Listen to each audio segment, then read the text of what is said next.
We are living in a computer-programmed reality, and the only clue we have to it is when some variable is changed and some alteration in our reality occurs.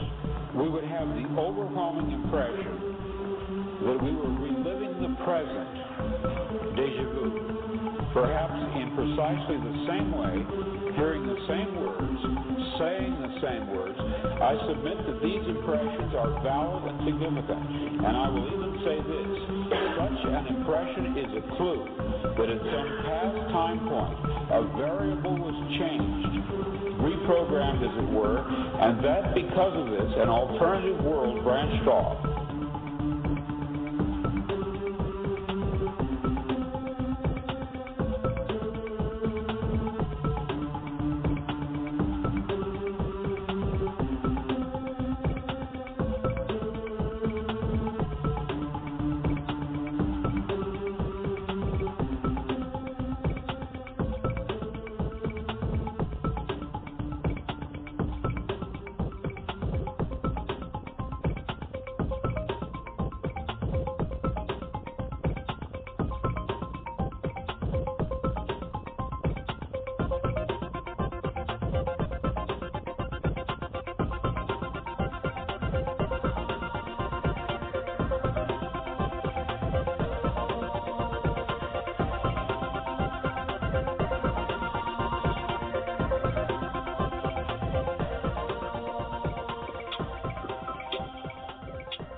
Good afternoon and welcome to yet another edition of the Friday FARCast.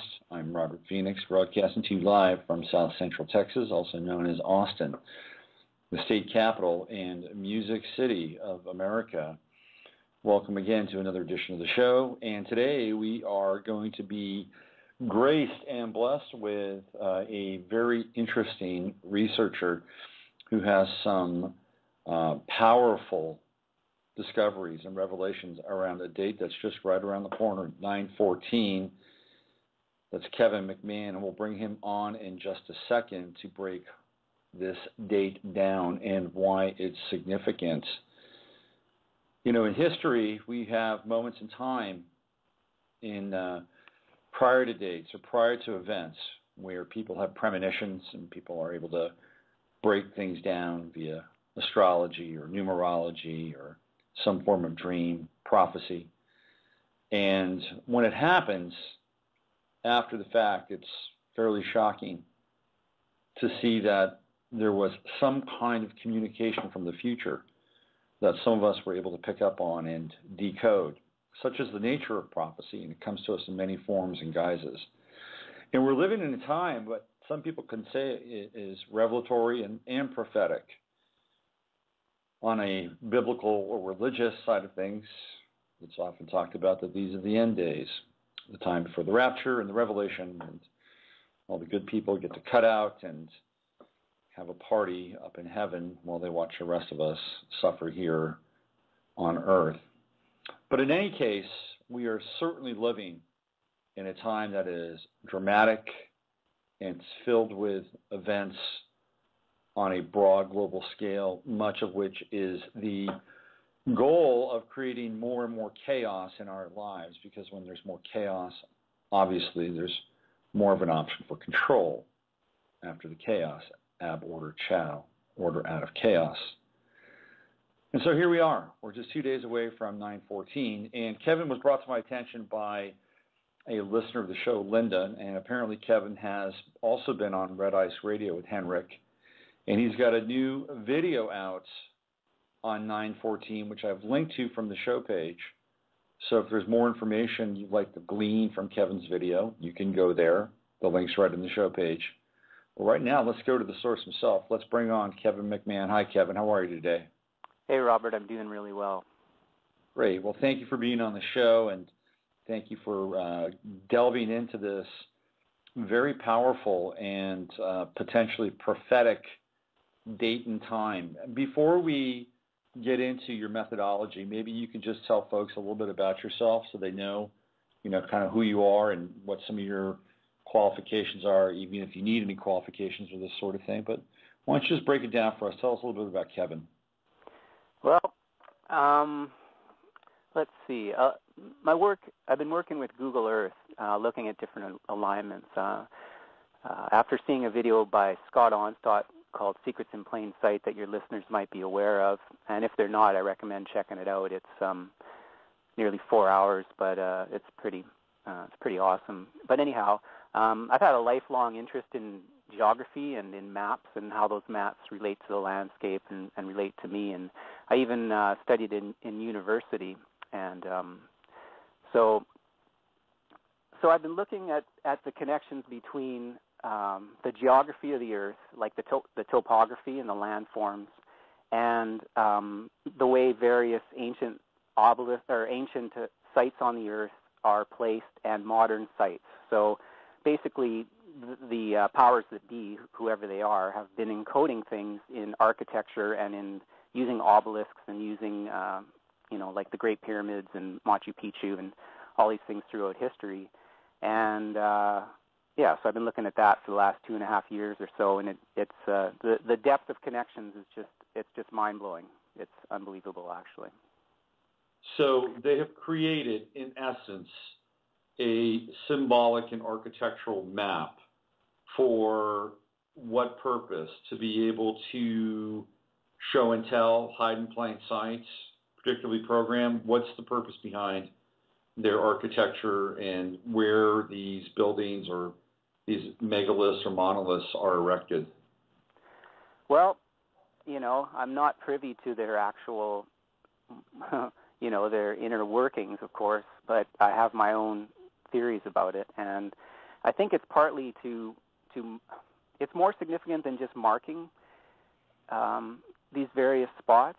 I believe that there's power spots on the Earth, and that there's points in the Earth grid, in the energy grid of the Earth, that are much like acupressure points on the human body. So, you put a needle into a particular acupuncture point, and it has a large effect. You move over half an inch, and it's not going to have any effect. So I think that they place things on the Earth as part of their control grid. And the reason I think this is because what I've seen written in the landscape is very obvious once you come to see it, and it's been kept secret. Like I said, I studied geography in university, and that I was never taught any of this, and so I just came to it through my own research. So I think that it's not just showing things, it's not just show and tell, and it's actually, they have powerful effects, and they're part of what they use to control us, in addition to all the other things like mind control and police state and all the obvious ones. So they're tapping into the ley lines, essentially, and creating a network of a power grid or a power structure. Is that correct? In my opinion, yeah. Okay. How significant was it that Obama was just at Stonehenge? There's a prime example. Well, from what I've seen, what makes the points powerful is people's attention to them. So by Obama going to Stonehenge, in my theory, it draws the whole world's attention to Stonehenge in a way that I don't know what else you could do to draw the attention as effectively as having, other than some violent event. But, Obama going there is just remarkable. And the fact that it happened on September 5th, if you do the numerology of it, 9 plus 5 is 14. Well, that's the importance of the sevens. That's kind of getting ahead of myself. But, the numerology is significant, the date that he went to, considering, my prediction for September 14th. So. Well, he also seemed high as a kite, by the way. He seemed stoned at Stonehenge. Let's put it that way. Yeah, I like his, how cool is that statement? Yeah. It's pretty funny. In a weird way, he was very disarming and charming in a way that he doesn't often appear in public, and maybe that was part of it. But he seemed to be having a pretty good time at Stonehenge. Okay, so he's there, 9, 5. There's the 14, the significance of the 14. and it draws our attention to Stonehenge. So through our attention, we are theoretically energizing that location, theoretically. Is that correct? Yeah, that's the way I see it from the evidence I've seen, yeah. Okay. Are there any other public figures or any other sacred sites or structures that have been visited recently that might correlate to this larger theory that you're about to break down for us? Well, the Manitoba Legislative Building, your listeners may be aware, was designed, it sits in the center of North America, and it was designed as a Masonic temple secretly. So there's a whole pile of symbology in the Manitoba Legislative Building that it indicates that it's designed after Solomon's temple.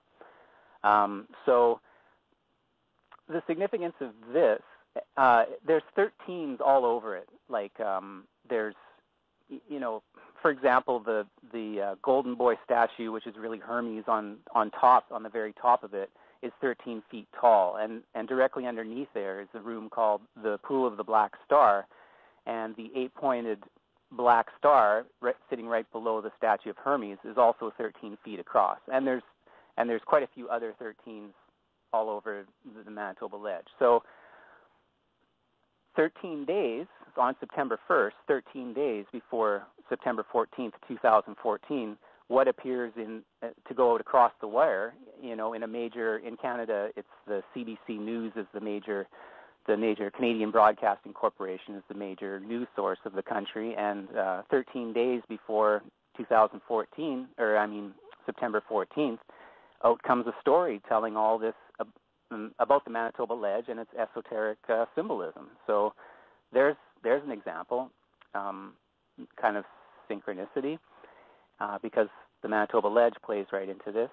And one other thing that I saw happen was that they displayed 3 artifacts from when they went to kill Osama bin Laden in his compound, and they just displayed 3 of those at the 9/11 Memorial Museum.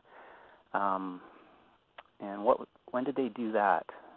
Oh yeah, a week before, so 7 days before September 14th. So, and the importance of the 7s I can get to, but in a bit. So there's 2 more things that are talismanic, in my opinion. Okay, very interesting stuff. How did you?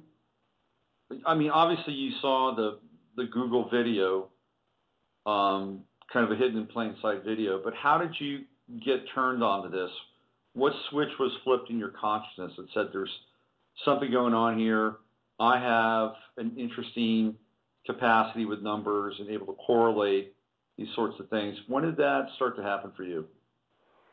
Well, it was right after I saw the video, because my whole thing is I've seen so much lies in anything that's written, or anything that other people produce that I can't verify for myself, that I just sort of, people make a claim about this or that, and I just I shrug, it's like, well, it's not my experience, so I'm not going to throw my belief into it, because I've just seen so many falsehoods, by everyone, by the mainstream media, by, other researchers passing on information that they've heard someplace. There's people that are out there putting out disinformation. There's tons of people that are paid to do it, and then there's just people who put it out naively because they heard something that really resonates with them, and so they perpetuate. Anyhow, so when I saw Scott Onstott's video, and he's making all these, showing all these incredible connections about things laid out and distances between them, and orientations, and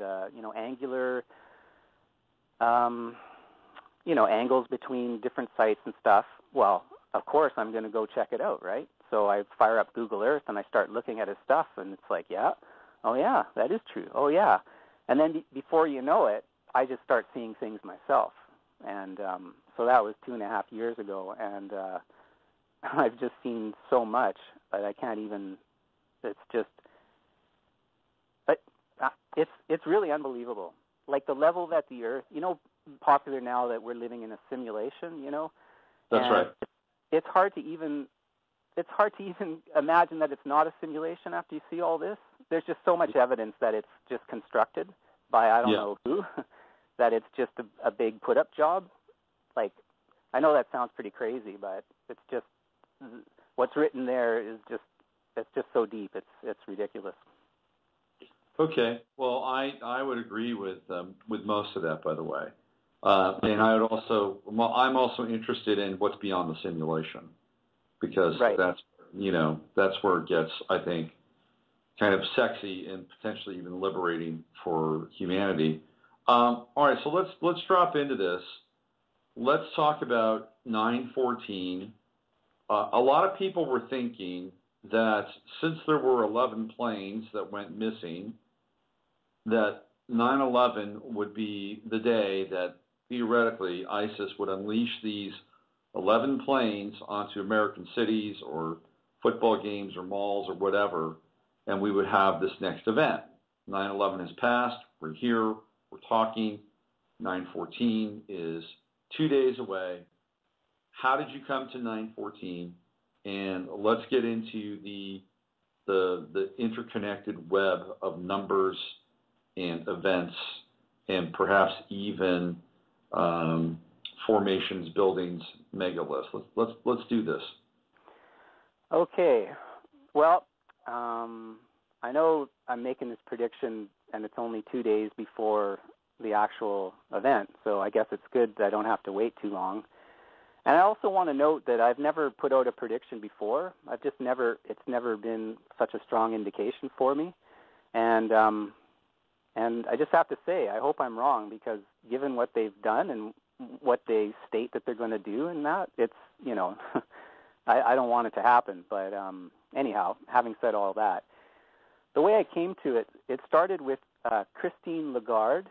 She is the chief executive officer of the International Monetary Fund. And she gave a press conference earlier this year, back in January, when she was talking numerology. She was talking about dates and the Magic 7. So I've never seen any video by any elite where they're explicitly laying out numerology for people. It's remarkable. And that video is included in the video that I just published, like you say, that's linked to. And so it brought my attention to the 7, and it gave me permission to start looking at sevens, and how they relate to this whole game.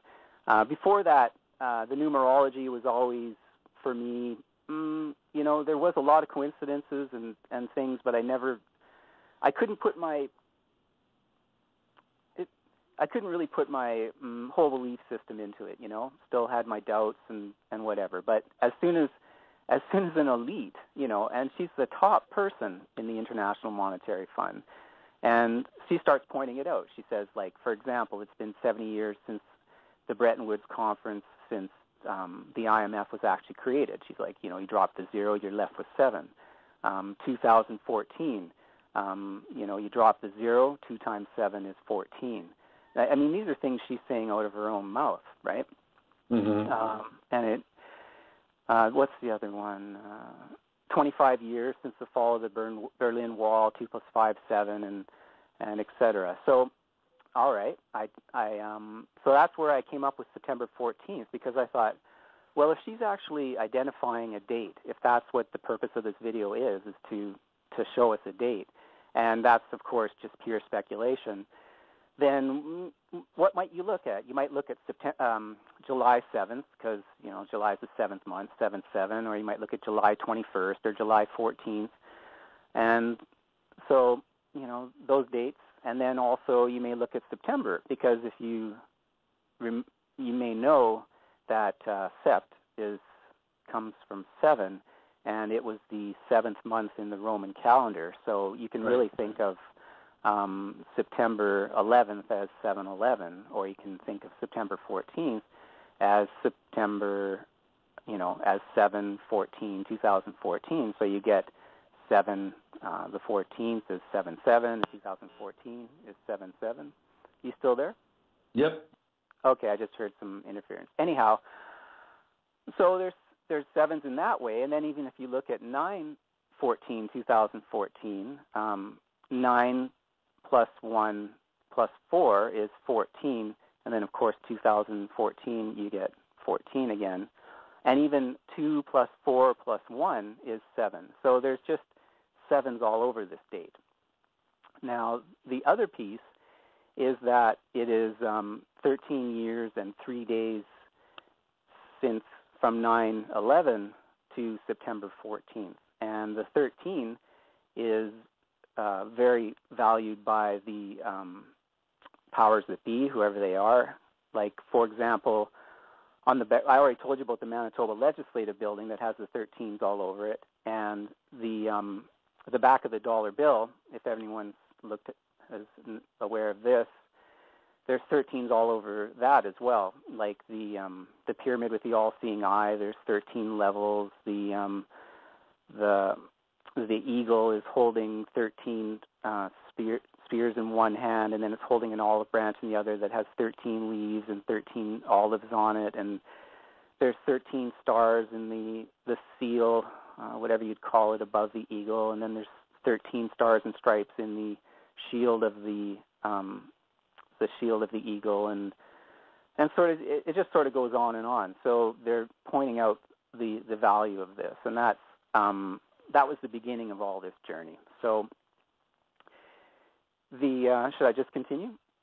Yeah, the whole Christine Lagarde thing was really fascinating because it just came right out of nowhere, and she reminded me of any number of women, older women, that I would run into at New Age parties in Marin County. That's how strange it was. And now, apparently, she's in trouble, by the way. She's being sort of fingered for corruption. Are you aware of this? No, I didn't know that. Yeah, so she's in hot water sacrifice. Now. Pardon me?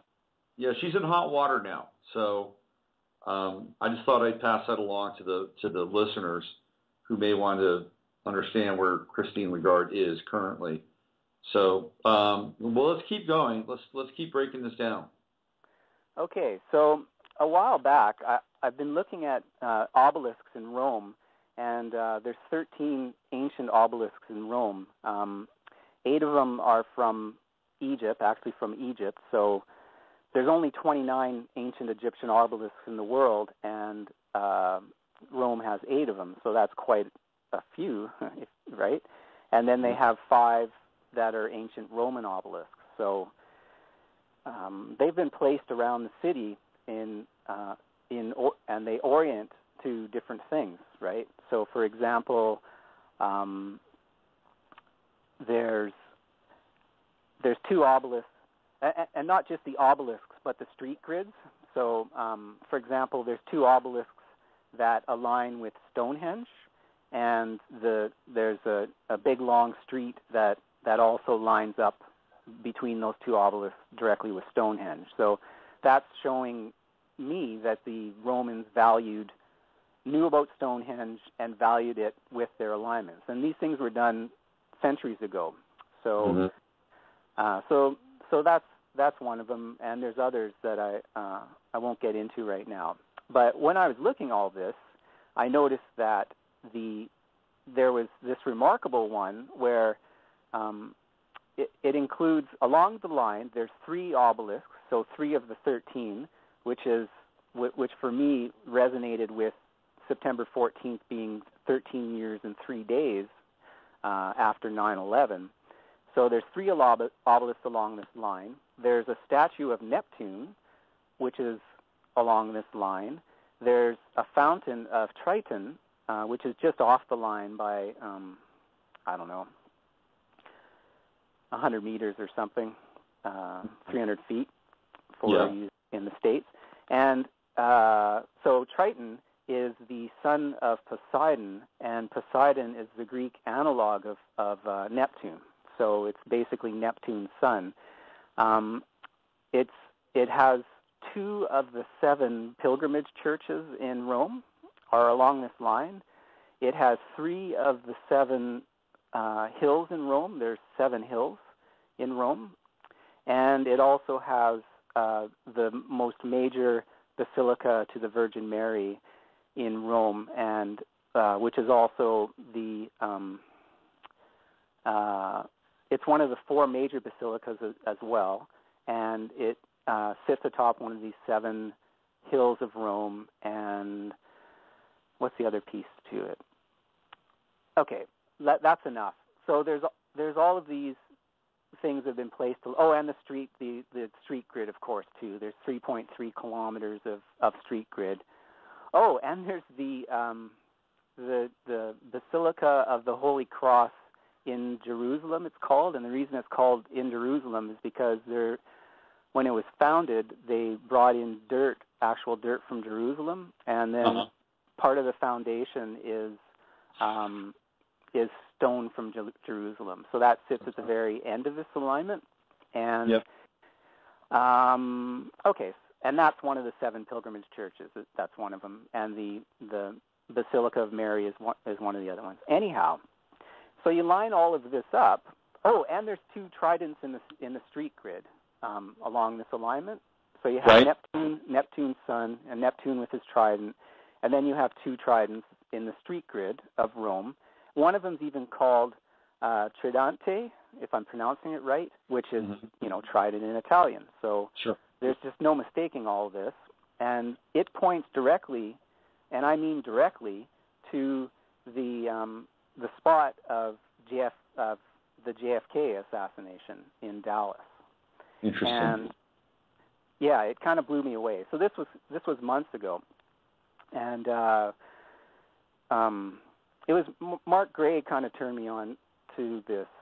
It doesn't matter, but in Dallas, where the assassination occurred, is another trident in the street grid. So you have the tridents in Rome, you have the 3 obelisks. There's just so much along this alignment, and then it ends up ending at a trident. So from there, at the time, I even realized that this flows into Highway 77. So this trident just turns right into Highway 77 that runs down to the Canada-U.S. border. So there the 7s appear again. Now, if there are 2 tridents that are sitting at the 9/11 Memorial Museum in New York. That's right. They're very prominent. They're just it's right there. Yep. So that's what kind of clued me in. Well, perhaps JFK was the opening ritual in this, trident of rituals, and 9/11. Like if you think about how the JFK assassination shaped the course of American history, it was just a major event. Then September 11th has 2 tridents.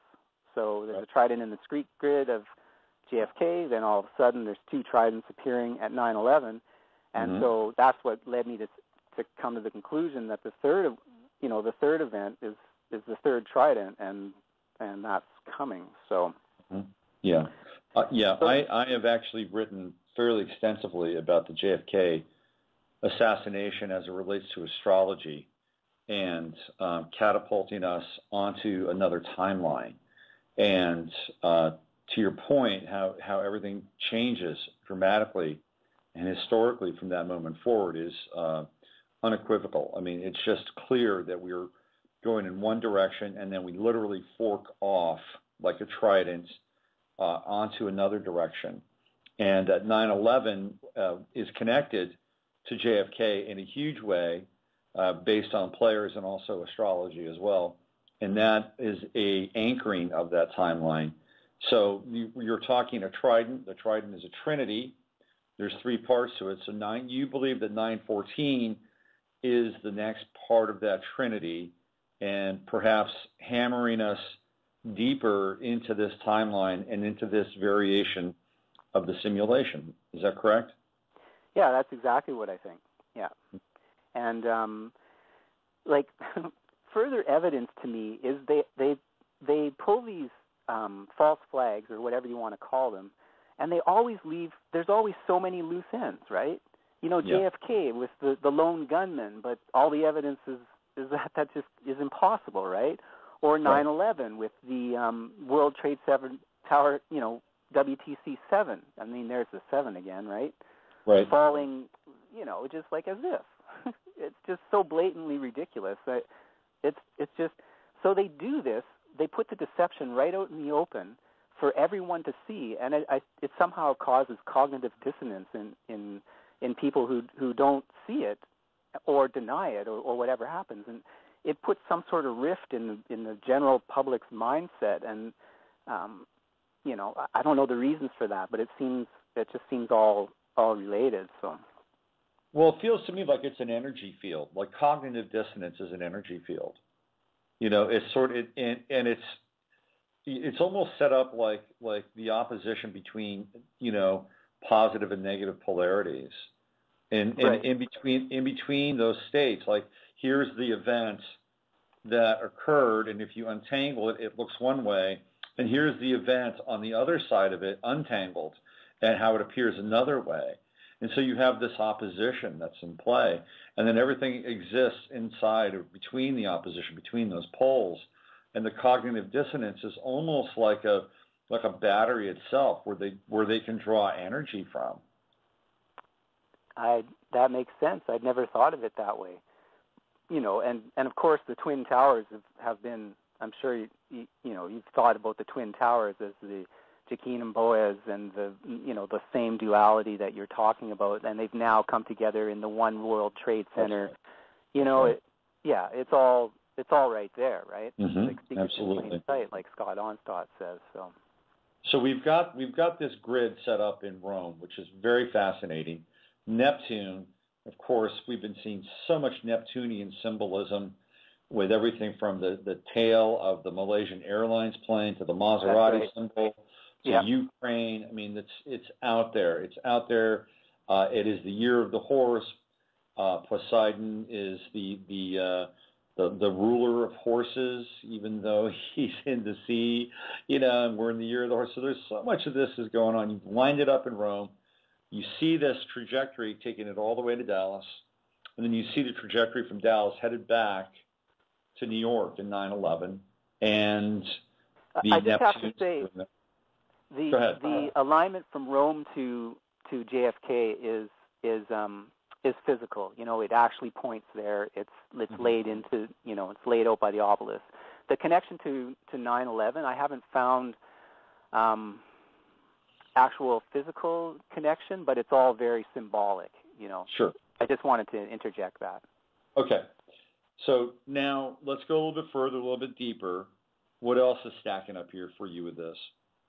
Okay, well, you can look at 9/11, and there's sevens all over that too. So there's, for example, Flight 77 crashed into the Pentagon, and the Pentagon has 7 floors in it. There's 5 above ground and 2 below ground, and it's 77 feet high, right? So just sevens all over it. Then you have, in between the World Trade Centers, there was a statue that's called the Sphere, that you might be familiar with. Mm-hmm. And it actually survived the collapse of the towers in more or less intact, and they were able to save it. Well, the Sphere happens to be 25 feet tall, so 2 plus 5 is 7, and it consists of 52 cast elements, so again, the 7, and if you go 25 plus 52, you get 77. So the other thing is the Flight 175 crashed into WTC-2, and it crashed in between, according to Wikipedia, which is, that's all anytime I state a fact, it's a Wikipedia fact. So I don't know what the truth is, but the Wikipedia is sort of, the powers that be, they're telling their story there. So that's what I'm able to use in my research. It's great. I don't really have to dig. It's just, So Wikipedia says that Flight 175, which you add up, is equal to 13, mm-hmm. and it crashed in between the 77th and the 85th floors of WTC-2, which is, 77, and 8 plus 5 is 13. So this stuff's written all over it. In addition, the Pentagon sits on the 77 degrees west, 77.056 degrees west, to be to be accurate. So more 7s all over 9/11, and then so we go back now to Dallas. So first, I'll talk about the Peace Pyramid in Astana. In the same way that the Manitoba Legislative Building, with all of its hidden symbology, sits at the center of the North American continent, the Peace Pyramid in Astana, which happens to be 77 meters tall, sits right at the center of the Eurasian continent, in analog to the Manitoba Ledge. But it's sort of exoteric in that, it's really obvious. It's a pyramid. The angle of the pyramid, if you look at it, not the slope angle, but the angle between the two slopes, is the same angle as the angle of the Great Pyramid, 51.85 degrees, or 51 degrees 51 minutes. All of the pyramids in Giza line right up with the Peace Pyramid, and that alignment actually goes through the Peace Pyramid and continues on to Lake Baikal, which is the deepest lake in the world. So they're marking not only elements, but they're marking the tallest and the deepest spots on Earth are part of their grid. So it doesn't just tie into human geography, it actually ties into physical geography too. But that's a bit of an aside. So the Peace Pyramids got this importance based on what they're showing you. Now, it was built and opened in 2006 to house the what's it called? The Congress of Religious Leaders. I forget. Your listeners can look it up. And what that is every 3 years, there's the 3 again. All the leaders of all the major religions in the world gather there to have a conference and do what? I don't know, right? But that's just a fact. So it's this very important building, and it's very obviously a pyramid, and it's where all the religions meet. So it's as hidden as the Manitoba Ledge is, the Peace Pyramid mirrors it, and is again your 2 pillars, right? Mirrors it in a very overt way. So now, if you line up the Peace Pyramid with the JFK assassination, it points exactly to Waco, Texas, where there was another one of these false flag events where all the details don't make any sense. So the power that B's signature is all over it. So, and that alignment, Highway 77 snakes right along that alignment down to the U.S. border. So, so there's another connection. What false flag are you referring to in Waco? Is that the Branch Davidians, or was that the explosion that happened at the refinery?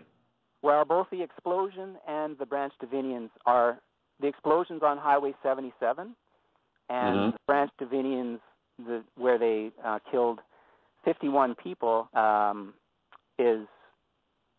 that's right on. It's not right on the highway, but it's right on the Peace Pyramid, JFK. So yeah. That explosion, by the way, was near a town in Texas called Temple. Oh yeah. Yeah. There you go. Yeah, and I saw a video that showed something very suspicious, like a missile coming in and hitting it, right? I don't know if you saw that, but that's right. That's what it looks like. Who knows, right? I mean, I don't know, but these things are out there, and when you see all this other stuff, I just don't, like, it seems like any time the media attention, there's a big frenzy on something, in my opinion, it's a false flag, and perhaps it's not, but that's where I go first, because just anytime I look at it, all these other ones seem to fit in. So anyhow, right. So now, why Sioux City? You know, I've sort of told this roundabout tale. Highway 77 goes through these points, as I talked about, and it terminates in Sioux City. So you have Highway 77 terminating in Sioux City. Now, it also, if you go to Washington, D.C., there's, you know, that's all laid out in all sorts of sacred geometry, which I'm sure most of your listeners are aware. And Sioux City comes directly through the White House, directly to the Capitol building along Pennsylvania Avenue, which is the most important avenue in Washington. It's where all the presidents on their inauguration since Jefferson parade up that avenue, except Reagan. He paraded in the opposite direction one year for some reason, and then didn't parade one year because the weather was too inclement. So now Sioux City's pointed to by, the White House, the Capitol building, and the most important avenue in Washington, which is basically the most important avenue in the world as far as the powers that be. Okay, Now if that isn't enough, first I'll go back to the Twin Towers. That sphere that sits between the Twin Towers, go to Wikipedia, and you'll see that sphere represents the Kaaba, the most important location of Islam, and so the whole complex was designed as Mecca, and the sphere representing the Kaaba sits right where it did between the Twin Towers. So that is a segue. The Kaaba in Mecca, I just discovered last night, or was it the night before, is aligned with Sioux City.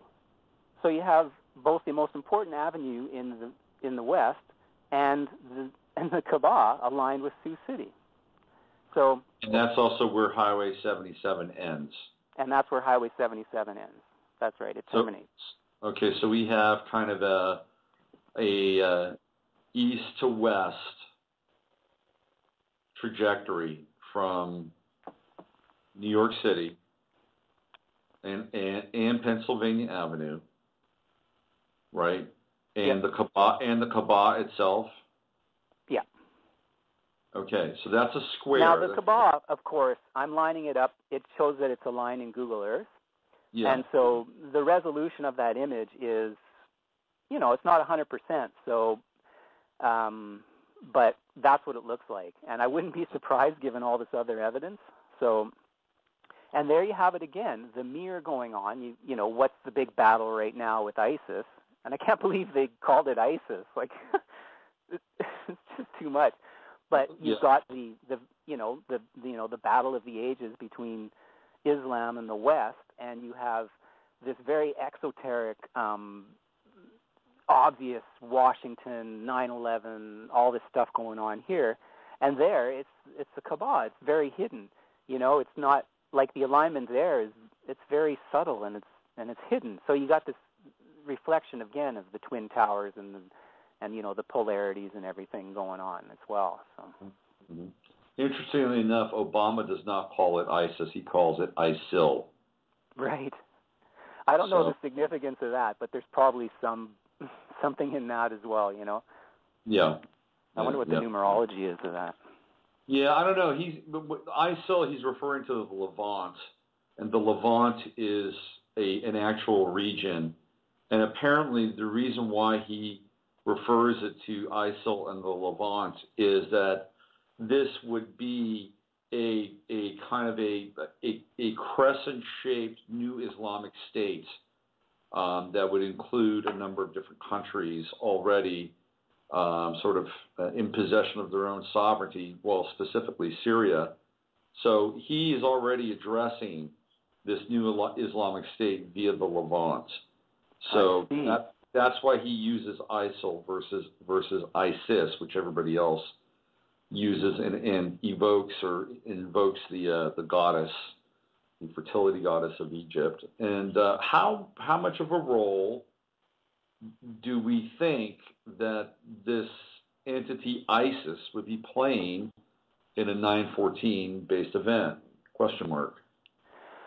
Well, now this is so ISIS can be thought of sort of as the mother of all goddesses. She's I don't know enough of that history to really communicate why that is, but that's one way to consider it.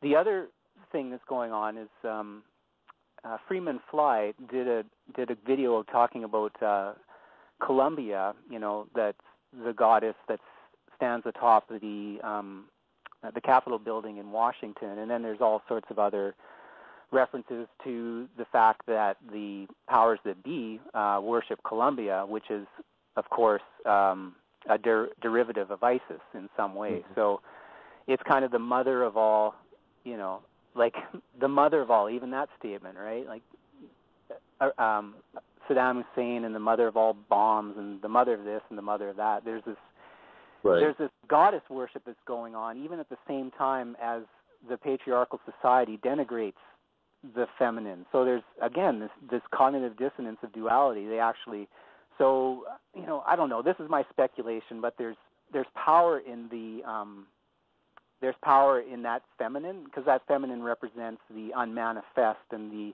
that's where everything comes from, all of our creativity and things. So that's what they're secretly manipulating via things in the manifest world, like their obelisks and their whatever else, their pyramids and their Machu Picchus and all of this stuff. So that's kind of my speculation on that.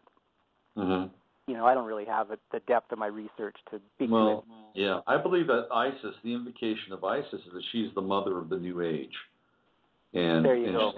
So she's the handmaid. She will give birth to the new age or the new order of the ages. Yeah, that fits right in. Yeah. So what can we expect on 9/14? What's your sense? Where are the numbers leading us? Locations, geography, places? What's up? Well, I have no idea. I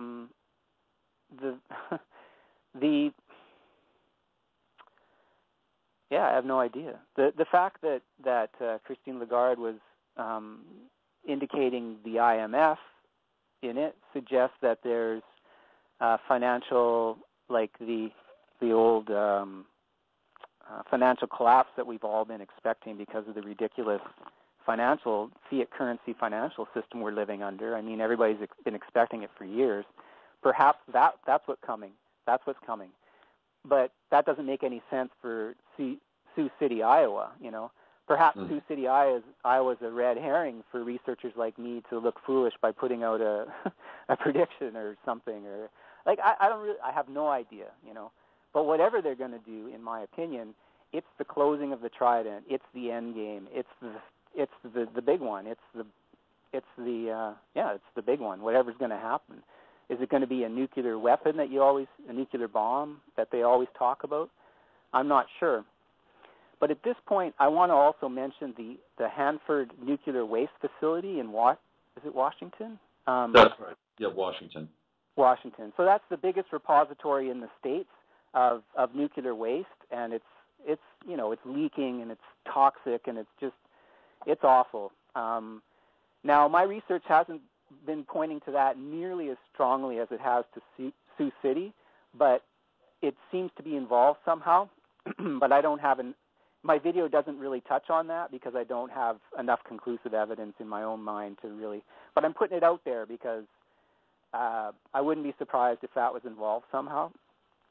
So this is my speculation on it. Yeah. Right. So we have an event. The event is for 9/14. Now, I've thought about some of this, and generally speaking, when the economic stuff happens, it almost always happens on a Friday. Okay. Because a couple things occur. The market shut down, and they can't get to it until the following week. There's generally a news cycle as it relates to sports. Games are played on Saturday. Games are played on Sunday. And so something will happen, and the correction can't take place until later on. Generally speaking, and people get laid off on Fridays for the same reason. Right. So economically, while I would not necessarily rule that out, if it just seems to me like the economic stuff generally falls on a Friday. That's just my experience. Now tomorrow we have the 13th, which is kind of interesting. Now the 14th is going to be Sunday, and that's when they play football games in America. And I have been thinking for a while that at some point, whether it's college or professional, there is going to be an event that happens at a stadium somewhere. So, perhaps this might be in alignment with what you're talking about on the 14th. And just, this past week, we've had this major sort of psychic push around the NFL and Ray Rice hitting his girlfriend, knocking her out. Roger Goodell. Now, that's an interesting name, by the way. Roger Goodell. If you break his name down, Roger means, pardon my language, to be fucked. To Roger somebody. That's what it means. And then you have good, which can be translated into God. And then you have El, which is the elite, or Saturn. And so he's a very interesting character just in terms of name alone, but also he is born, I believe, at 0 degrees Pisces, which is Neptune. And this goes back to your Trident piece. And everything that happens around this Ray Rice event happened with the full moon in Pisces. And so we have Neptune once again, and then there's also the Trident. Now, Ray Rice happens to be in Aquarius. And everything that I've sort of broken down with this stuff is that we are moving from the Piscean age to the Aquarian age. And all these events conspire to end the Piscean age, which is why this Neptunian imagery is so prevalent. It's reminding us in some ways that this is over, and then we have this new age that's being brought to us. It's the age of the New World Order, essentially. And so we have a Piscean character and an Aquarian character in this NFL drama. And I did the astrology for the 14th of September, and I just looked at it briefly. And I did it for New York City at 9:14 in the morning. And the most interesting sort of pieces around this are the moon is in Gemini.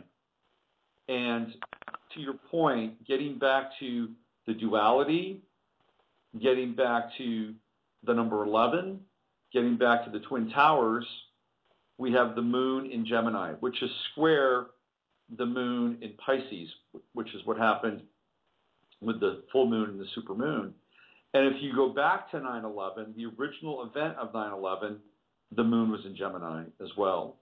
And the 9/11 Memorial Museum opened at 0 degrees Gemini. That was the day that it opened. Wow. So to your point with this 9/14 event, the moon is prominent. And at 9:14 in the morning in New York City, it is in the 8th house, which is a hidden or occulted house. And Mars is almost exactly opposite. It's at 0 degrees Sagittarius. And then there's a T-square. The T-square is happening against what planet? Neptune. So we have Neptune in Pisces, we have the moon in Gemini, and we have Mars in Sagittarius, T-squared to Neptune. So what you're bringing up and what you're articulating definitely has some resonance with what happens or what is happening astrologically that day. Also, Uranus is in the sign of Aries, and it's retrograde, and it is opposite Mercury in Libra. So we have Uranus-Mercury opposition. And again, whenever we get into the oppositions, we get into that flux field and that energy. So very powerful opposition. And then, of course, there's the true node, which is about 4 degrees off, but also opposing Uranus. So very powerful oppositions. It's not quite a grand cross. It's almost 3/4 of a grand cross. So the energy of Sunday, the 14th, is very powerful, very, very powerful, especially with that moon in Gemini. Wow. There you go. I'm not surprised, but I also, I like to look back into history to try to find interesting dates in history. And so I looked up September 14th. And some of the events on September 14th are pretty fascinating. First of all, let's see, how do I frame this? In 786, that you have the Night of the Three Caliphs. And what are we talking about with ISIS? It's the rise of the caliphate, right? The rise of the super Islamic State, which is what the Caliphate is. And so I just want to interject for 1 second that 786 equals 21, so that's 3 sevens, but go ahead. There we go. Okay, so 786, the night of the three caliphs. And the brief snippet is Harun al-Rashid becomes the Abbasid Caliph upon the death of his brother, al-Hadi, and the birth of Harun's son, al-Ma'um. So we have the crowning of the Caliph, Harun al-Rashid. Okay, that happens in 786. And then what's really interesting is you fast forward in 1741, Handel completes his oratorio Messiah. So we have the Messiah, and we have the Night of the Three Caliphs, or the Rise of the Caliph, also on September 14. And 1740. That's in 1741. 1741 is 13, by the way, but go ahead. Okay, well, you just keep the numbers coming. I'll keep throwing this stuff out there. You keep the numbers coming, okay? Another really interesting event is that Napoleon enters Moscow. He is the Grande Armée, the French Grande Armée, enters Moscow, and then they set Moscow on fire. That's the Napoleonic Wars. That's 1812. 1812. McKinley, President William McKinley, was assassinated on September 14th in 1901. Right. Yes. Actually, 1901, 9/11, right? He's assassinated on the 6th of September. My apologies. And he dies on the 14th of September. Yeah. And it's funny. My video features the McKinley obelisk as part of it, because in Buffalo, where the obelisk is, they've lined up the street grid with Mount Everest. So again, like I mentioned, the deepest lake with the Peace Pyramid, here's another example of them emphasizing something. But so. Well, that's pretty interesting. So he is succeeded, by the way, by Teddy Roosevelt, the first of the Roosevelts to occupy the Oval Office. And then in 1917, Russia is officially proclaimed a republic. So this is 9/14 is the day where the Bolsheviks proclaimed Russia a republic. There you go. So there are a number of really interesting events that happen in history. Another one, the Soviet probe Luna 2 crashes onto the moon. This is in 1959, becoming the first man-made object to reach it, theoretically, in history, right? So this is the first object that reaches the moon. It's on September 14th. And Christine Lagarde, in her video, mentions the lunar calendar. I mean, that's kind of out of left field, you know. So it's this sync between it. Oh, the other piece is September 14th is the 257th day of the year, which, again, is 7/7. And there's 108 days till the end of the year. And the 108 is the number of the moon and has great astronomical significance. Like the diameter, or the radius of the moon's 1,080 miles, and the radius of the sun's related, and et cetera, et cetera. So just to kind of, sync up with what you're saying. Interesting. Another event that's noteworthy is that in 1960, the year that I was born, the Organization of Petroleum Exporting Countries is founded, also known as OPEC. Right. OPEC. And by the way, oil, gas, petroleum, those are all Piscean and Neptunian elements. Interesting. Yep. Yeah, and given how oil's playing so prominently in this, all of this, what's playing out since 9/11 too, right? That's right. Absolutely. And I'm sure that there's more, but in 2007, only because I think the name is really interesting, this would be qualified as the late 2000s financial crisis, which is the run-up to what happens in 2008. This was a precursor event.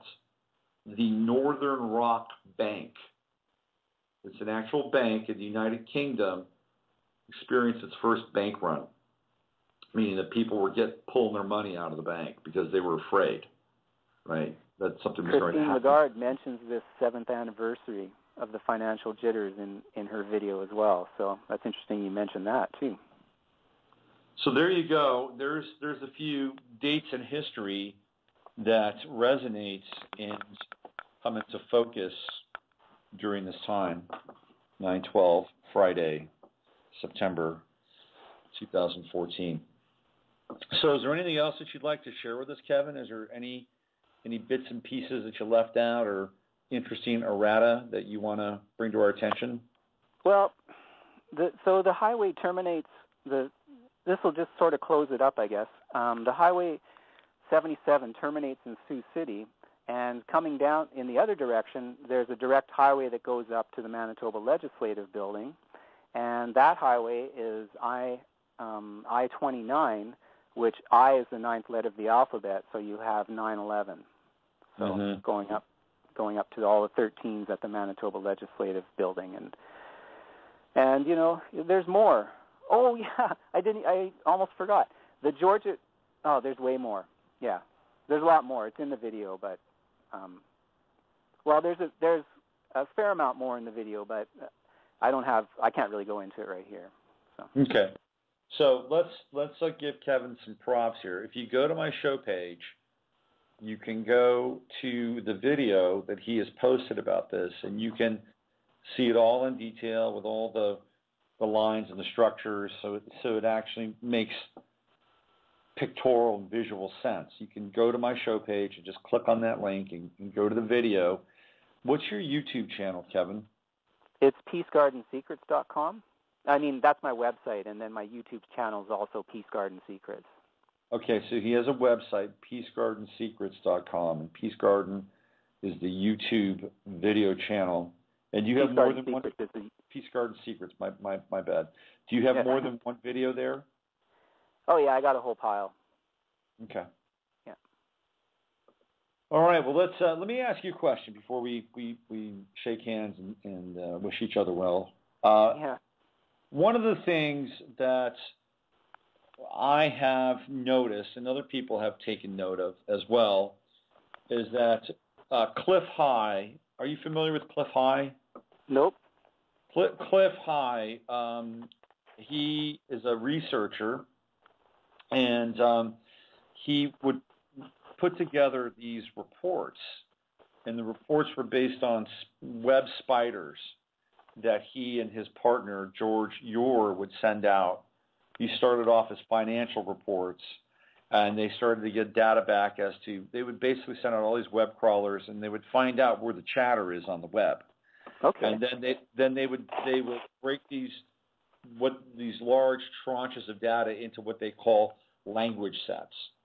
And then based on the language sets, they could hopefully see where trends were going, what people were talking about, what was being discussed. And then based on those trends, they could point to, put your money here, take it out there. This is where we go. Now, what happened is one time they did this prior to 9/11, and they realized that there was a strange sort of gap with what they were getting back. And then they looked at it, and then they saw that there's this anomalous event that's happening around this time. And so they actually put this out in their newsletter, and so they were ahead of the curve with 9/11. And then they thought, well, if we can predict 9/11, essentially, then maybe we can predict other things. And that's when they began to move more into the alternative research piece. And as a result, Cliff, who's fairly well known, would put out a lot of predictions, and some of them would actually manifest. But as time has gone on, less and less of those have manifested or become true. And as a result, people have taken his almost human reports less seriously.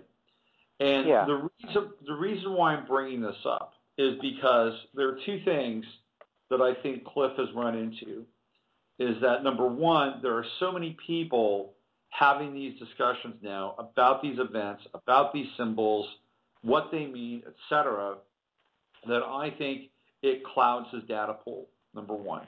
Yeah, that makes sense. Number two, if indeed he's able to lock into something and publish it, and then at one point Cliff had I don't know what he's doing now, but he had a very, very strong audience, very popular, and that he would put these things out, and then people would be a part of it and witness it, that perhaps in some way we were hacking the future by actually paying attention to it. So I'm wondering if you have ever thought along these lines, and that if you're putting this information out there, somehow even changes this reality construct or this simulation that we're in. Have you ever given that any thought?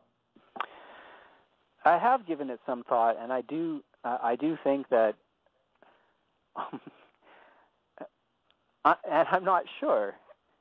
In some ways, this has been such a download for me, the way the last 2.5 years have gone, that it almost feels like I'm being played, like I'm part of the script, and I'm just being, it's just happening through me, kind of thing.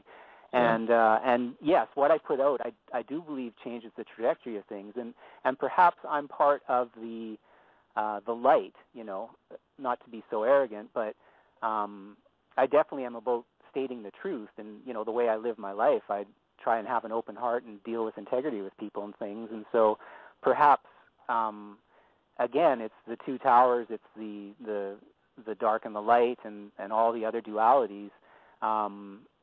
It does change things, and at the same time, it's not my own volition in some sense. It's kind of like do the numerology on my name, Kevin McMahon, right? Using simple gematria. Kevin is 7, and McMahon is 13, right? Right? So it's sort of like I live at 7720 Central Road, which is 14. Right. Written all, 7's written all over it again, and just these other things that I recognize in my life. And actually, the place where I live figures prominently into all of this, but again, it's beyond the scope of our talk right now. So I do think it's important that people. I do think it does make a difference, because the way that the dark, which is so obvious everywhere, it's written all over the planet, the way that is, they use it, people's attention to harness it in their own way. I believe definitely that our own intention can work to counter that. So I agree. I think I agree. Yeah. Well, good. I think we've pulled back the curtain a little bit. We've allowed a little light to shine through.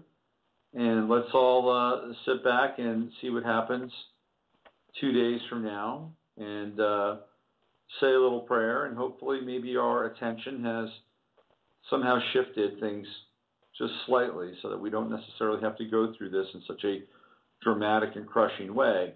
Unfortunately, it feels like at some point we're going to have to deal with this Gordian knot and cut through it somehow. So it's what's the Gordian knot? I'm not familiar with that phrase.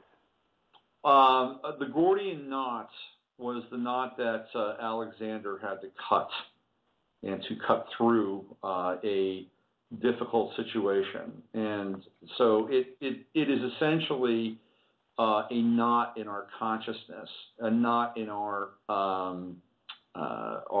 current reality. And the reason why we have to cut through it at some point is because either we're going to cut through it or it's going to cut through us.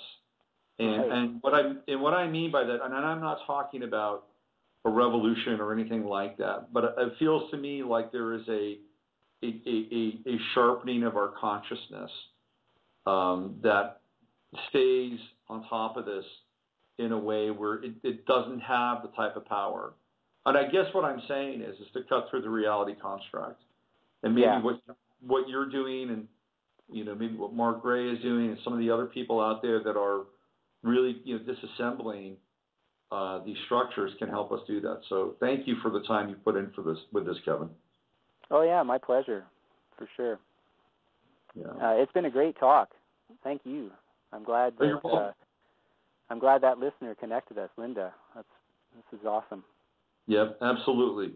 So go to my show page, and you can go check out Kevin's video on this topic, and give him your website one more time, Kevin. It's peacegarden.secrets.com, and the YouTube channel is Peace Garden Secrets. Peace Garden Secrets. All right, Kevin McMahon, thank you, and I'll send you an email on September 15th. Okay. We'll figure out what thing. All right, Glad man. You were wrong. Yeah. All right. Take good care now. Yeah, you too, Robert. Bye-bye. Bye-bye. All right, that's Kevin McMahon. Very interesting stuff. 9:14 on the drawing board. So I got a song ready, lined up, because we're talking about obelisks and streets and highways and mountains and lakes, right? We're talking about the map of the earth, the esoteric map of the earth. Here is Wire. The song is Map Reference. I'll be back in 3 minutes and 40 seconds.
That was the amazing Wire, and the song is Map Reference, which I thought was appropriate after talking with Kevin McMahon, our guest in the first hour.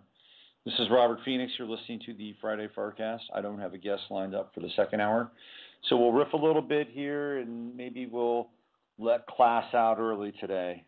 Last week I had on Isis Aquarian and Electricity Aquarian from Source Family. If you haven't heard that interview, I highly recommend it. It's a really interesting interview, and some interesting things have happened since that interview. I was contacted by another member of Source Family, and they basically said that how do I say this without being really politically incorrect?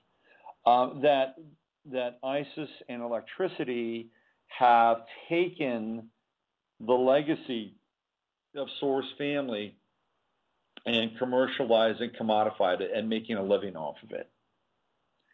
And they object to that, number one. And number two, that they also have a different part of the story to tell. So I am going to have this person's already agreed to be on my show. So hopefully we'll make this happen next week. And we'll have part two to Source Family, and we'll find out what else went on. And this is not about character assassination or anything like that, but I'm very open to having this as being kind of an ongoing piece. And from a journalistic perspective, it's interesting to get different angles in different parts of the story. This is what history is about. This is how we can get a better sense as to what might have happened with a particular incident or place or event during a particular period in time. So we're going to open that up hopefully next week and get another angle into Source Family and what happened there. We were talking just before the end of the first segment about the Gordian knot. And I just want to give everybody the definition of what that is. So the legend is from Wikipedia, at one time the Phrygians were without a king. An oracle at Telmissus, that was the ancient capital of Phrygia, decreed that the next man to enter the city driving an ox cart should become their king. A peasant farmer named Gordius drove into town on an ox cart. His position had also been predicted earlier by an eagle landing on his cart, assigned to him from the gods. And on entering the city, Gordius was declared king by the priests. Out of gratitude, his son Midas dedicated the ox cart to the Phrygian god Sabazios, whom the Greeks identified with as Zeus, and either tied it to a post or tied its shaft with an intricate knot of a cornel, bark. I guess it's a piece of bark. The ox cart still stood in the palace of the former kings of Phrygia at Gordium in the 4th century BC when Alexander arrived, at which point Phrygia had been reduced to a province of the Persian Empire. Several themes of myth converged on the chariots, as Robin Lane Fox remarks. Midas was connected in legend to Alexander's native Macedonia, where the lowland gardens of Midas still bore his name, and the Phrygian tribes were rightly remembered as having once dwelt in Macedonia. So in 333 BC, while entering Gordium, Alexander the Great attempted to untie the knot. When he could not find the end of the knot to unbind it, he sliced it in half with a stroke of his sword, producing the required ends, the so-called Alexandrian solution. However, another solution is presented by Astrobulus that indicates he unfastened it quite easily by removing the pin which secured the yoke to the pole of the chariot and then pulling against the yoke itself. That night there was a violent thunderstorm. Alexander's prophet, Aristander, took this as a sign that Zeus was pleased and would grant Alexander many victories. Once Alexander had sliced the knots with sword stroke, his biographers claimed in retrospect that an oracle further prophesied that the one to untie the knots would become the king of Asia. So there you go, Alexander untying the Gordian knots, or slicing it and cutting through. So it is a metaphor for an intractable problem solved easily by cheating or thinking outside the box. To turn him to any cause of policy, the Gordian knot of it he will unloose, familiar as his garter. Shakespeare, Henry V, Act 1, Scene 1, 45, 47. So there you go, little Gordian knot context. This is Robert Phoenix, and you are listening to the Friday FARCast. It's been a while since I've actually had any time to kind of just ruminate and rant a little bit. So why don't I take a few minutes here and just do that, and then we'll just see where we are. So I talked a little bit about what's happening with the NFL, and this is actually in some ways it's fairly important, and in other ways it's just a complete and utter attention suck, which is kind of where we are with life in a lot of ways. How much do we want to invest versus how much is there that we need to pay attention to? And so I'm here to help you kind of sort through it. That's my role. If you have not been following the headlines, what happened was that during the spring, so we're talking way beyond football season, an American football player by the name of Ray Rice, who was born on February 22nd, making him a Zero Aquarian. January 22nd, Zero Aquarian. Roger Goodell is born, I believe, Roger Goodell would be February 21st. So he's right at the edge. I believe Roger Goodell he's 0 degrees Pisces. And Ray Rice is 0 degrees Aquarius. Okay, we got that taken care of. So during the spring, Ray Rice, Aquarian, is at Atlantic City at a casino. By the way, the casino that the two of them, him and his wife, Janae Palmer, although she was his fiancée at the time, that casino is out of business now. If you have not been paying attention to Atlantic City, there have been a number of casinos that have gone belly up because people are not going there to gamble. They tried to change Atlantic City into the Las Vegas of the East, and it has turned out to be a dismal and disastrous experience. All the money that they thought that they would get from the casinos, and it's considerable money, they felt that they would be able to invest back into the infrastructure around Atlantic City. Not the case, because, of course, the people that run the casinos are greedy bastards. They probably don't pay any taxes, so they get to keep all the money, and then the city around it is completely decrepit. It's a ghetto. That's what Atlantic City's become, a ghetto. And so the casino that Ray Rice and Janae Palmer were in is now closed. It's called Revel, or Revel, R-E-V-E-L, Revel, part of Revelation. And they were on an elevator, and apparently they were having a bad night. And who knows what was contributing to their bad night? Alcohol, Ray placing bad bets, Ray flirting with another woman. Who knows? So a video surfaces in April, right around April, from the casino. Thank you to TMZ for being able to grab these videos, because that's what TMZ does. Ray Rice is pulling his fiancée, soon-to-be wife, by the way, out of the elevator like she is a tackling dummy that had just fallen down. She's unconscious. He's like a caveman.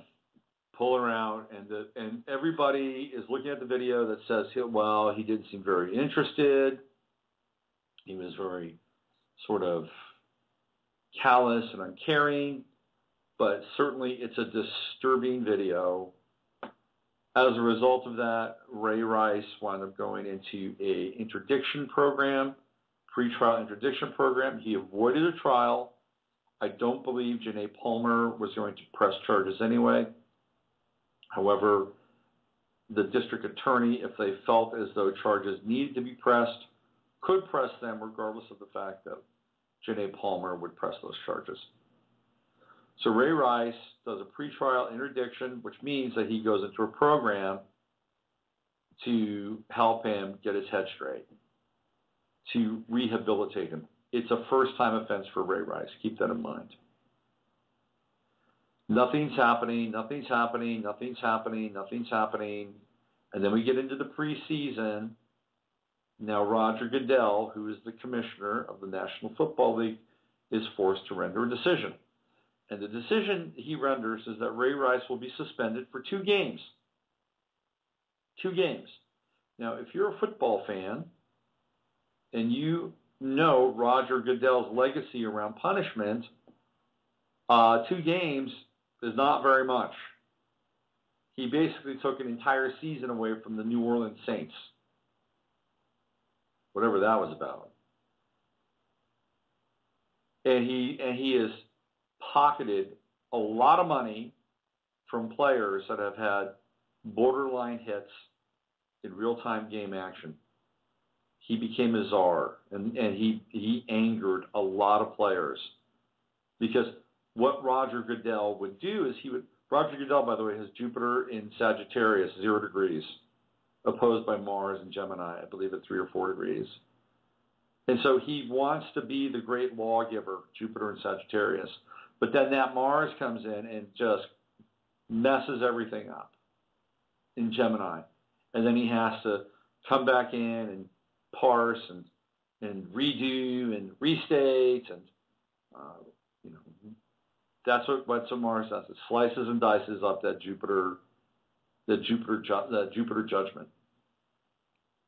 And so he has not been very popular. However, he's made a lot of money for the owners. The NFL is one of the most prosperous businesses on the face of the earth. The owners don't pay any taxes, by the way. They're all part of a antitrust piece. They don't pay any taxes. If you ever want to just get filthy rich, be a sports owner. So he's made them a ton of money. So he renders a decision with Ray Rice, 2 games. Now we move forward. It's the first weekend of football in the books. TMZ is sitting on a bombshell, and the bombshell is the other part of the video from the elevator.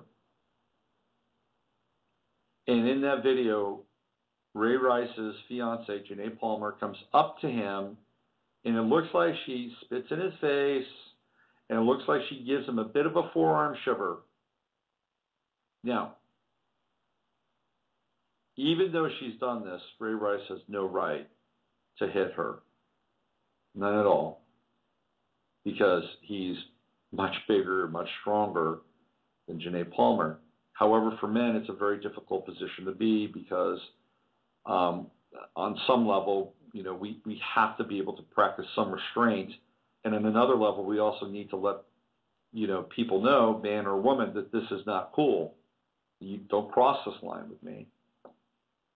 Unfortunately, Ray did not have that restraint in the moment, and so he hits Janae Palmer and knocks her out cold. We see the video after the first weekend of NFL football. The fallout is swift, and it is merciless. Ray Rice is suspended indefinitely, and he is cut from the Baltimore Ravens. He's no longer a Baltimore Raven. Ray Rice is not a mediocre or borderline player. He's a star player. Went to Rutgers College in New Jersey, so he's probably quite familiar with Atlantic City. Now, the irony is that Janae Palmer winds up marrying him shortly after the event and becomes Mrs. Ray Rice. And they showed this video over and over and over and over and over and over and over again over the last, since Monday. And 2 days after, Janae Palmer comes out and says, stop showing the video. Ray and I want to get on with our lives. We want to put this behind us. It was a terrible night. It was a terrible experience. And, we're over it. Stop showing this video. Stop making money off of us, essentially is what she's saying. My husband's football career has been damaged, almost ruined, and we need to put the pieces back together, and you're not helping. She put that on Instagram, and then she had to take that down. So it's interesting to see how she responded to this. A lot of people would say, well, she's just a victim. She's a victim of abuse, and this is what they do. They don't have any minds of their own anymore. It's all Stockholm Syndrome. She can't help herself. So, of course, the state must step in. The state must step in because individuals can't make choices for themselves. We're all victims, right? So the state will come in and the state will say, hey, you cannot be married to Mr. Ray Rice any longer. Oh, we might have to take your child away. And by the way, are you taking any kind of meds? Now, it hasn't happened. It hasn't happened. It hasn't gone that far yet. But the state is trying to intervene as much as possible with this experience. The problem with the experience, and I'm not blaming Janae Palmer, and certainly Ray's got culpability in this. Ray crossed the line, okay? Let's just be clear about it. He crossed the line, and that line he crossed damaged his wife. It hurt her. It ruined his career. And if he could relive that moment again in history, I'm sure he would do it. I have no doubt about that. But the disturbing piece around all this was that we began to become the judge and jury and even the jailer of Ray Rice and Roger Goodell's experience through social media. And this is the most disturbing piece. And what's also interesting is that there was another event that happened simultaneously with the Ray Rice event. We have Bruce Levinson, who is the owner of the Atlanta Hawks. Atlanta, by the way, is at the 33rd degree parallel. And the hawk is quite symbolic. Atlanta is a city of the phoenix, too. And so Bruce Levinson, there's a memo that gets leaked. Everything gets leaked. There's no privacy anymore. That's the other thing that we're learning, that there is no privacy, that we have to think about now, like even now as I'm talking. This show's part of an archive. It's part of the Blog Talk archive. It's probably part of the NSA archive. Everything I say can do or will be used against me, potentially, in the future. It's all there. So those of us who are aware have this in our heads, in the back of our heads. It's like, well, if I say this, what's going to happen to me? And so we begin to police ourselves. We become our own censor and our own critics. And what happens is that we have this fissure, this fracture between the public self and the private self. And if you have any kind of investment in being public, forget having an opinion of your own. If it's an opinion, it needs to be an opinion that is a popular opinion. It's an opinion that needs to resonate with the social conscience. Because if it doesn't resonate with the social conscience, you're going to be out of order and you're going to be out of a job. So anything that's verboten, just check that box off. And if you're talking about it and if you're semi-famous, you risk incurring a threat to your income by either being labeled hateful or ignorant or homophobic or anti-Semitic or racist or sexist or misogynist, whatever it is. Dissent at any level is going to be a crime of the state and a crime of the mind. That's what's going to happen. That's what's going to happen. Now, Bruce Levinson sent out a memo to people inside his organization, the Atlanta Hawk organization. Basically said, we need to get more white people at our games. That's what he said. And he broke down the demographics, and he broke down certain aspects of the game, the cheerleaders, the concerts after the game. Maybe we need to get different performers after the concerts. Maybe we need to move away from hip-hop. Maybe we need to have country and western or rock and roll. Here is a guy that's trying to build a brand. It's a business. And he's asking people inside the organization, what can we do to expand our fan base to include more Caucasians? As a business owner, it's probably a threshold that they have to cross at some point. You look at your demographics and you say, we need to get into this community. How do we do it? How do we rebrand or reposition ourselves so we can welcome these people back?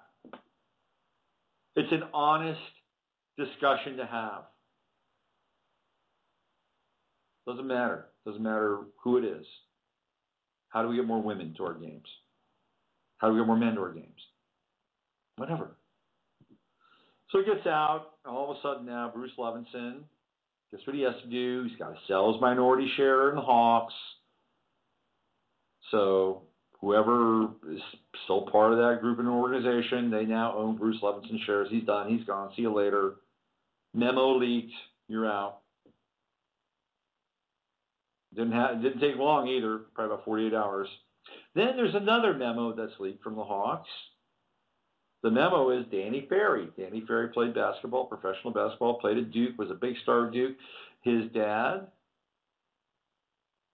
believe his name is Bob Ferry, was a basketball player. And Danny Ferry has been a general manager in the NBA for a number of years, smart guy. Like I said, he went to Duke. He says he's talking about one of his players. He's talking about Luol Deng. And he says, Luol Deng has a little bit of the African left in him. I'm not sure what Danny Ferry meant by that comment, by the way. I don't. But it got him in trouble because Luol Deng, originally from Africa, educated in England, moved to the United States where he plays professional basketball. Good player. I believe Luol Deng went to Duke, too. I think he went to the same school Danny Ferry went to. If I'm not mistaken. Pretty sure that's the case. So now people are saying Danny Ferry is a racist. He needs to step down. It seems to me that there's somebody in Atlanta stirring up some shit and is clearing it out. They now whoever is letting this stuff go to the public now is running the team because they got Bruce Levinson shares, and they're trying to get Danny Ferry to step down. So maybe they could put their own general manager in. So what's happening now is people are using the social media space to have agendas and to get those agendas out into the public so that the person who is being caught red-handed, so to speak, has no recourse but to quit, step down, retire, whatever those things are, sell. Same thing happened with Donald Sterling, getting set up by his whatever she was. And that was a total setup. And Donald Sterling has to sell his team. So here we are, it's social media and the 24/7 news cycle and the Panoptical Society, which is video cameras everywhere. We're becoming our own police because we have to think about what we're going to say, what we're going to do. Number one, it's now the social conscience and it's not the organic and divine conscience that we live. The organic and divine conscience might say, this is bullshit. This is wrong. Here's the truth. Here's the truth around this. But the social conscience is not invested in truth. The social conscience is tied to the marketplace and survival. And so if you speak the truth, you risk alienating people by essentially being persecuted by your social conscience or the social conscience. The two are not in alignment. The social conscience says you must think and do and be in a certain way. And your divine conscience is rooted in truth, and it has no relationship to the social conscience. And in fact, in many cases, it's contrary to the social conscience. The social conscience is a predetermined set of rules of engagement that have been created to shape people and entrain them into a belief system that creates a hive mind. That's what the social conscience is. It has nothing to do with truth. And so when people cross the social conscience, they may be speaking truth, but they are going to be persecuted. They're going to be crucified on the cross of the social conscience. Now, sometimes it's not truth. Sometimes it's ignorance. If it's ignorant, it's ignorant. Comes out, people realize that it's ignorant. Bottom line in the story. And these are minor infractions. The bigger stuff is really what is being massaged and manipulated so that we don't talk about it. We don't give it light. We don't bring it to the air, so to speak. And so now we have the policeman in our brain. Better watch what you're going to say. Could get you in trouble. Watch what you write. Do you really want to press that button? Do you really want to hit send? In some cases, that may not be a bad thing. But if we really want to communicate something that people need to hear, and we're afraid that our communication of it is going to get us into hot water, then how many of us will have the courage to be able to share things and to speak truth to power? It will be less and less. And this is what we're seeing now. So we're the policemen in our brain. And then what happens is that once we've done it, well, what do our peers do? You'll get any number of people that are pundits, writers, columnists. You know, I heard this guy, Greg Doyle, he writes for CBS Sports, and he was on his goddamn holy high horse about Ray Rice. You know, he's a bad guy. You know, he needs to go to jail. I mean, he was just laying it on thick. And he was talking to Doug Gottlieb. And to Doug Gottlieb's credit, I really like Doug Gottlieb, by the way. He's a sports guy, but he's actually pretty sharp. Doug Gottlieb, of course, is saying the same thing I have just shared with you, that Ray Rice made a really, really, really bad move for his wife, for him, for his family, to some extent even black males. Okay, I'm sorry. Right? But here's the stereotype Ray Rice is participating in. He hurt a lot of people in that moment, himself included. His wife specifically, absolutely, definitely. But what Doug Gottlieb said, and I agree with Doug Gottlieb, and this is where we all need to check in. None of us are perfect. I bet you if I went into Greg Doyle's life that I could find one or two or three events where he did not come up looking like roses. That he did something in his own life was pretty egregious. That he who hath not sinned cast the first stone. And so what are we doing now? Everybody and their brother is judging Ray Rice. Judging his wife. Why does she stay with him? Judgment, judgment, judgment. Living in the days of judgment. This is what it's about. In social media, now we become our own judge. So we have the policeman in our brain, and we become the judge. And of course, we become the jury. The jury is that he's a felon. He needs to go to prison. He needs to be ruined. They need to take his money away. Roger Goodell needs to leave the NFL. Football needs to be disbanded. It promotes violence and aggression amongst men. We have no place in our society any longer for this sport. It's dangerous for men and it's dangerous for women, and who knows what it does to kids. Let's just play soccer. It's a nice sport. unless, of course, you're biting somebody's ear. Now we have judgment. We have judgment, we have the jury. The sentence is, you shall no longer be able to work at your profession. You will be punished from this day forward. You will no longer get to have any kind of monetary compensation for what you do, because you fucked up, buddy. You're going to live in purgatory. Go get a job at 7-Eleven. Football, who cares? Writing, who cares? Radio, who cares? TV, who cares? Speak out against this group, that group. Truth to power, doesn't matter. You're done. See you later. That's the sentence. That is the sentence. The sentence is a person's ability to earn their way in the world.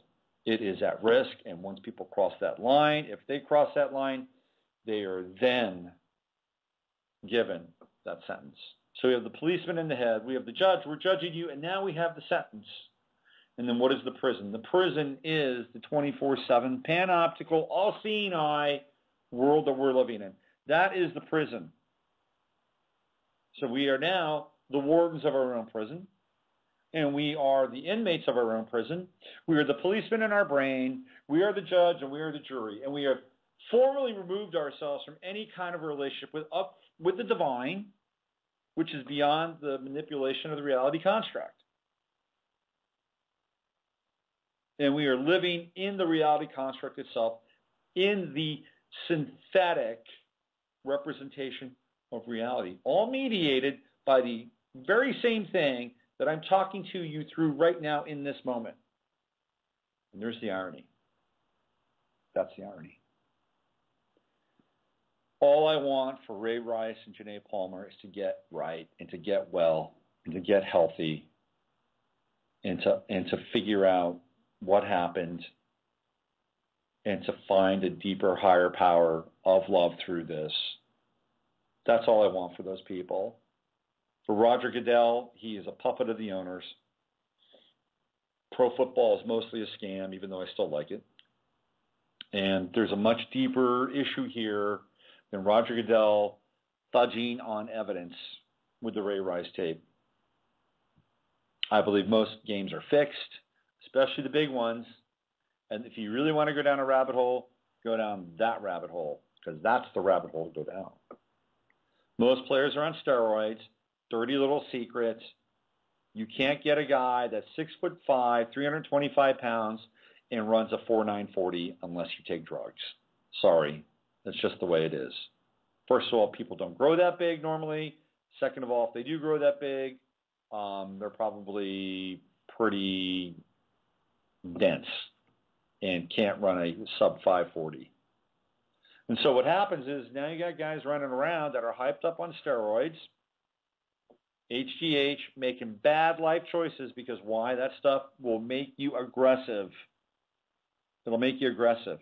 That's really the dirty little secret here, is what they're putting in their bodies. And who's to blame them in some ways? One of the things that steroids do is they help you recover. And so you keep doubling down and upping the ante.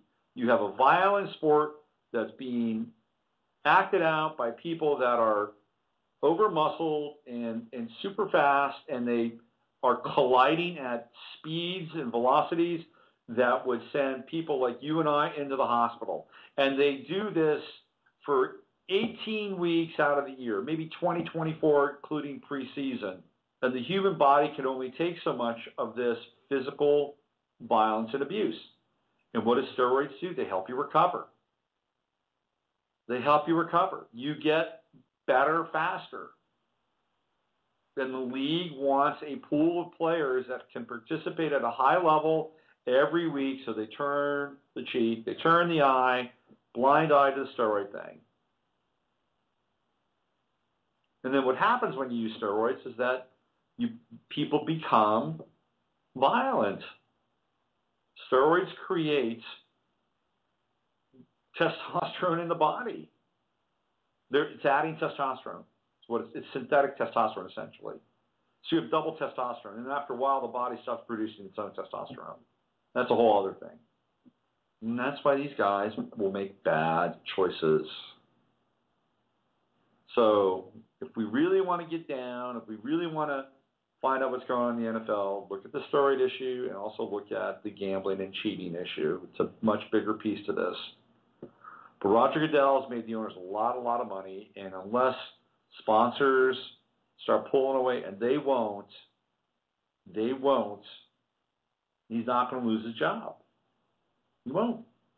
Every owner in that league has made Roger Goodell their bitch, and he's done them really well. Really well. Last night, Baltimore Ravens, Ray Rice's team, Pittsburgh Steelers, they're playing on Thursday Night Football. They got a 14 share. A 14 share. That's huge. The most popular baseball game has a share just less than 1. So do the math. If a sponsor wants to peel away from the NFL, there's 3 more waiting to jump in. Why? Because they have the eyeballs. What was the most popular story on ESPN 2 days ago? The most popular story. There were a number of stories that were popular about Ray Rice and Roger Goodell and Janae Palmer. There were a lot of really popular stories. 4 out of the top 5 were all about Ray Rice. What was the most popular? Which wide receivers should I sit and start in my fantasy football league? That was the most popular story. So that shows you where people's attention is. And based on that, the NFL right now, with Roger Goodell, will probably remain intact. Because money talks. Money talks. All right, I think I'm done ranting. I haven't ranted in a while, felt good. Thank you. We're going to be back on Monday, and I guess we'll be looking at the post-9/14 event, if there is one, and we'll go from there. You know, I thought it was really interesting that Kevin was brought to my attention by Linda in the chat room. So Kevin McMahon, you can find his video on the show page where you come on to Blog Talk Radio here, my show, and just click on that video, and you'll see the whole thing where it's laid out. So I want to thank Kevin for coming on and sharing his knowledge. Really interesting stuff. Really interesting stuff. I'll be back on Monday with 11th House Radio. We'll get into astrology, and we'll do a little astrology lesson and find out what's going on with the stars. And next Friday, I think we're going to do Return to the Source family. We're going to find out another side of the story. And hopefully E. Michael Jones will be able to join us once more. So that's it. Thank you, everybody, for tuning in. And you know the drill. Use your head to discern what's real, your heart to stay open to what's possible. I'm Robert Phoenix, broadcasting to you live from Austin, Texas. This is Philip K. Dick. You are you, and have a good weekend. We are living in a computer-programmed reality, and the only clue we have to it is when some variable is changed and some alteration in our reality occurs. We would have the overwhelming impression that we were reliving the present, déjà vu, perhaps in precisely the same way, hearing the same words, saying the same words. I submit that these impressions are valid and significant, and I will even say this: such an impression is a clue that at some past time point a variable was changed, reprogrammed as it were, and that because of this an alternative world branched off.